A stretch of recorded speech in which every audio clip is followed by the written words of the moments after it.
सां शिकारपुर जे रुस्तुम वारे इलाइक़े मां इंतहाई अफ़सोसनाक ख़बर जी आगाही शेयर कंदा हलूं।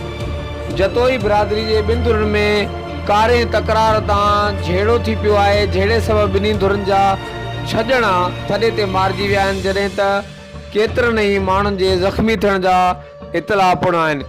जी नाज़रीन, अवां सां शिकारपुर जे रुस्तुम वारे इलाइक़े मां अफ़सोसनाक ख़बर जी आगाही शेयर कंदा हलूं। रुस्तुम लॻ जतोई बिरादरी जे ॿिनि धुरनि कमालानी जतोई ऐं सैद खानानी जतोई धुरनि में पुराणे कारे तकरार तां झेड़ो थी पियो आहे। फायरिंग सबबु ॿिन्ही धुरनि जा छॼणा मारिजी वञण जा इतला आहिनि, जहिड़े दौरान इलाइक़ो केतिरा ई कलाक मैदान जंग बणियल रहियो।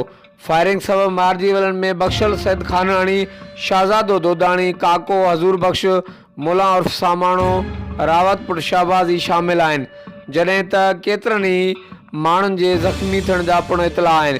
ॿिए तरफ़ ज़िले शिकारपुर जे मुख़्तलिफ़ थाणनि जी पुलिस एसएसपी शिकारपुर कामरान नवाज़ जी अॻुवाणी में वाक़े वारे हंधि पहुती। पुलिस धुरनि में फायरिंग बंदि कराए फ़ौतनि जे लाशनि ऐं ज़ख़्मियुनि खे शिकारपुर ऐं ॿियनि इस्पतालनि ॾांहुं मुंतक़िल करायो। ॿिए तरफ़ वाक़े सबबु इलाइक़े में ख़ौफ़ ऐं ॾहका वारी सूरत आहे। जी नाज़रीन, अवां सां शिकारपुर जे रुस्तुम वारे इलाइक़े मां इंतहाई अफ़सोसनाक ख़बर जी आगाही शेयर कंदा हलूं। जतोई बिरादरी जे ॿिनि धुरनि में कारे तकरार तां झेड़ो थी पियो आहे, झेड़े जे नतीजे में ॿिन्ही धुरनि जे 6 ॼणनि जे मारिजी वञण जा इतला आहिनि, जॾहिं त केतिरनि ई माण्हुनि जे ज़ख़्मी थियण जा पिण इतला आहिनि। वाक़े सबबु इलाइक़ो केतिरा ई कलाक जंग जो मैदान बणियल रहियो, जॾहिं त इलाइक़े में ख़ौफ़ ऐं ॾहका वारी सूरत हाल आहे। हर वक़्तु आगाह रहण लाइ ॾिसंदा रहो JTN वेब न्यूज़।